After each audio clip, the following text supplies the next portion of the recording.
cry. Well, I mean, he had a little emotional. It was a hard bit to get through for him. It was hard to get through for him. Well, I saw enough of this to where I finally wanted to watch the video. Finally wanted to see it. Mm-hmm. And this guy you and me grew up with on Channel 1 News when he was our age. That's right. And he had brown hair. Oh, my God. With Lisa Lang and really? all that. Yeah, he was Channel 1. I forgot all about that. Joe and I went to a high school that our homeroom would play Channel 1 News. And how did that happen? It wasn't ABC. Wasn't like that was just like a sub. It was someone marketed it to schools, so they came up with this content that would only be available to high schools. And Anderson Cooper is what, 1 year older than us, so we were watching kids our age like deliver news. Yeah, I think that was the point, though. Yeah, right. And I always loved watching Channel 1. Didn't you? Sometimes they did things that were like, wow, that was actually interesting. Right. Other times it was... Like, can you imagine if they did it now? Because even back then, they would still try to do the fashion thing, like, and here's what you should do with an old trapper keeper. Oh, my God. Well, don't throw it away just yet. Or make it vintage. Now, can you imagine what they would do with the fucking... all the fashion shit. God. Ladies, got your lip gloss and blah. Like, okay. Well, I think the we need to find out what company designed that show. Channel 1? Yeah. What do you mean designed it? Well, who came up with it? Who came up with the concept of it, and who put people in? I believe that those people could still probably provide a good service. It was brilliant, wasn't it? Well, if Anderson Cooper was our age at the time, and he looks like he's 20 years older than us, hey, imagine the people that invented that show. What are they're they probably doing? dead. Yeah, they're gone. But it's a tough world. Hey, Anderson Cooper's got that Gray Fox thing going on. Yeah, that I'm always bitching about not having, or Silver Fox. I'm sorry. But as soon as the episode that I talked about not having great beer here, I got a couple.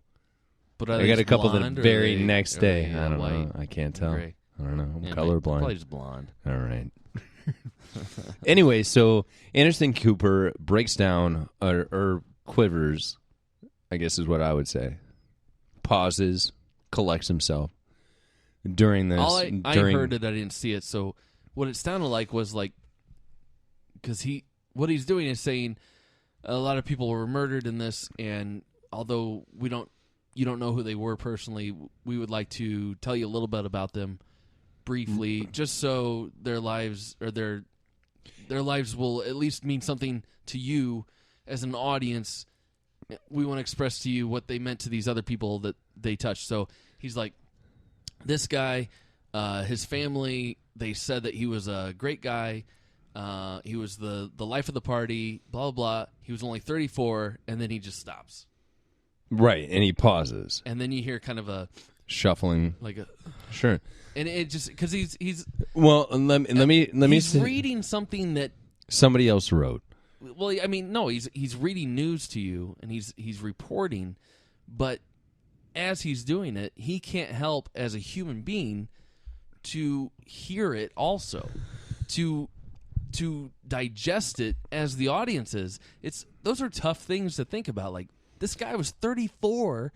He's gone. See, yeah, I agree. And think of how many people in your life that you could say that about if they were to die tomorrow, that you could go, oh, man, I loved everything about him. He was life of the party. He did this. He did that. Always a nice guy. He would help you. He basically gave a eulogy to 50-some people. Yeah. And how do you do that with a straight face? In the part that I loved the most was that he said that we will not show the picture of the assassin, and we will not mention him by name. Right. So I thought that was really cool. Yeah, I think you got to do that. He's like, it's been mentioned too much. I think when it happens, you need to know who did it, because we need to know, was this a lunatic? Was it ISIS? We need to be informed about that. We need to know what the threat is. Was it just some guy that went off the handle and went nuts, or was it a diabolical scheme done by an organization? We need to know. Sure. And that's the public knowledge. But once it's known, let's not make him a John Wayne Gacy. Let's not make him a... Let's not make him a superhero. No, exactly. Right. Who's that fucking Charles Manson? Timothy McVeigh, Charles Manson. People idolize that guy, and he's a fucking lunatic. But here's the fucking thing that I had a problem with fucking Anderson Cooper. Listen, I understand that your people... You mean the gays? Yeah, I guess. Were killed. I also happen to watch him do a bit on the Sandy Hook murders.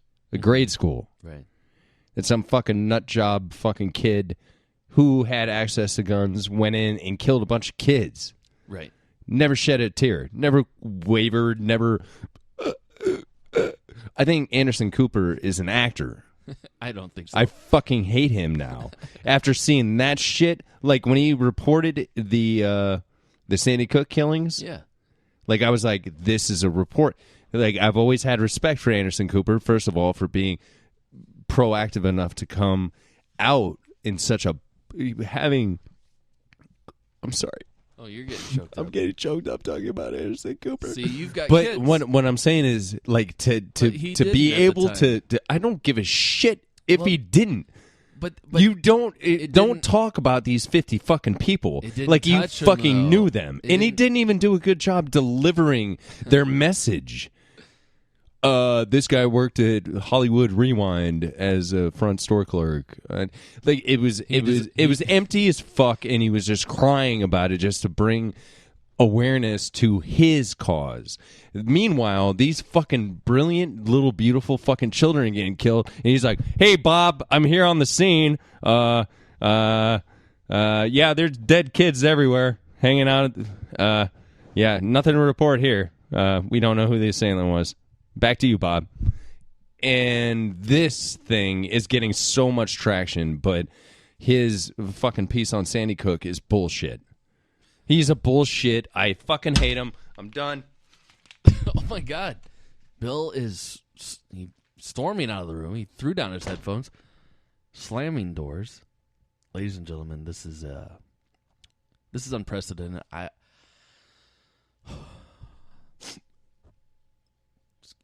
Excuse me.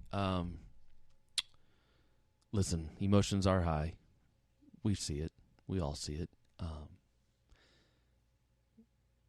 We're going to pull through this, America. We are.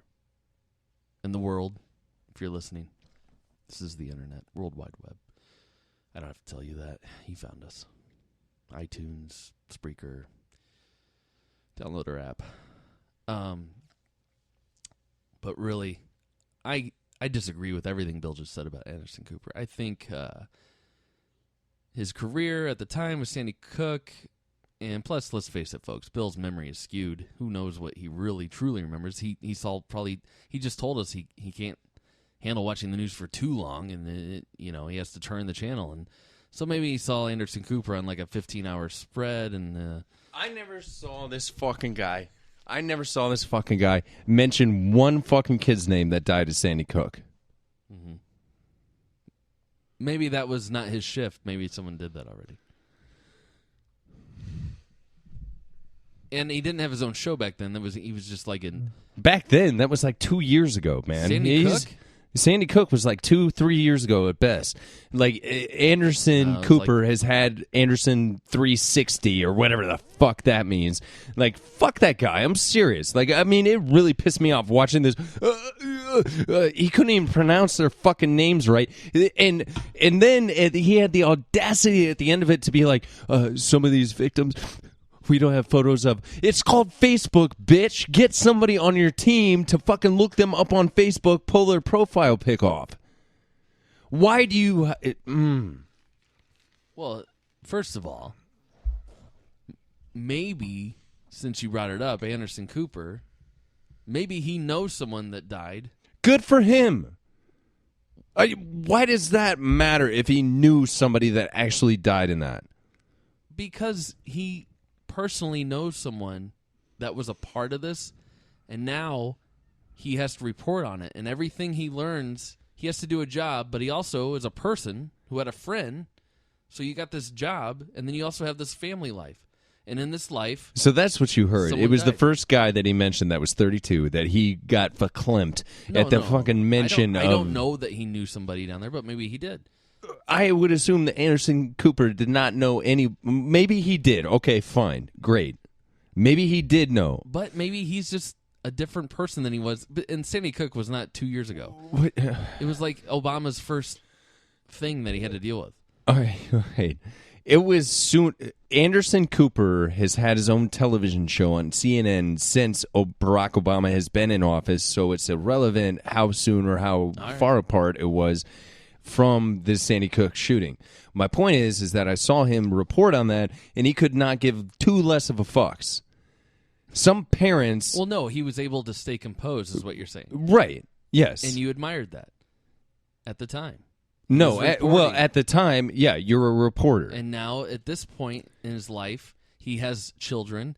He's... Oh, so now that he has children, now the Sandy Hook, if Sandy Hook, God forbid, happens again, like he would People change in life, and people evolved.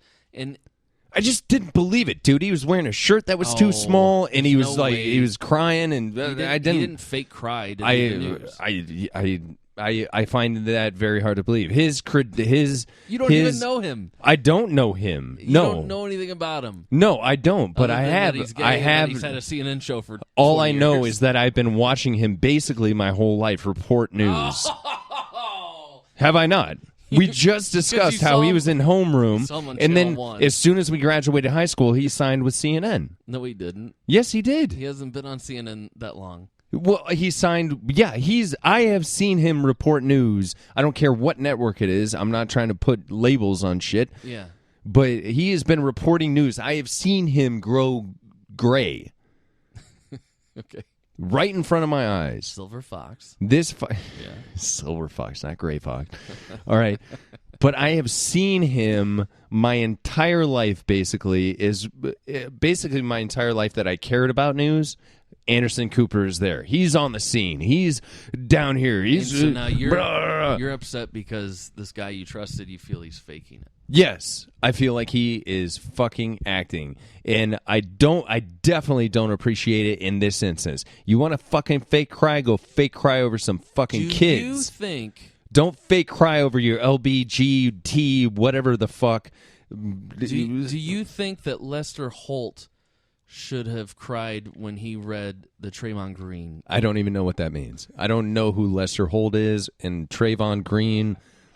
He's that kid that got killed, right? Yeah, the black kid. Yeah, with Lester Holt's a black Zimmerman anchor for NBC News. I'm Lester Holt. I talk with a he's the one with the weird stuff on his face. My lips. No, he's a black guy. Right, I know, but he's got like no. Way to paint me into the fucking racist corner. No, doesn't he have like weird freckles on like one side? I don't know. Oh, I never looked that close. Oh, okay. All right. Anyway. I can't get past staring at his mouth as he talks with that weird lip that won't quiver. Okay. Maybe that's it. Lester Holt. My lip never quivers. Anderson Cooper, you bitch. Pull your scrotum up. Pull your shit together. This is the news, man. We are here to be report. A newsman. But no, I'm not saying, dude. You're just really worked up about this. I know when you know when you're being bullshitted. And you don't like it, and I don't. Not with this shit. You want to cry to me about how Meryl Streep won a fucking Academy Award? Good for you. I will fucking listen to it. It's amazing. It's the first, or the first, like when Michael. Whatever the fuck football player Winslow. Came out. No, Michael. Like if I would have watched a broadcast of Anderson Cooper being there when Michael Smith, the first openly gay NFL football player, was drafted by the NFL, and he got tears in his eyes and he cried about that, yes, I would have been like, deuces. That is awesome. That is awesome. Oh, but tragedy. Yeah. No, but the way that he spoke about people, he may have known. We're speculating. One, maybe two. In Orlando, when he works out of CNN headquarters, well, maybe he knows somebody who knows somebody. Maybe he does. Maybe he's personally touched by this story. Like honestly, in his life, his personal life, maybe he is affected personally. He's one of the people in America that's affected personally. Of course, he's been bullied his whole life. Like he's been gay his whole life. Like he's been. No, I'm not talking about that. I'm talking.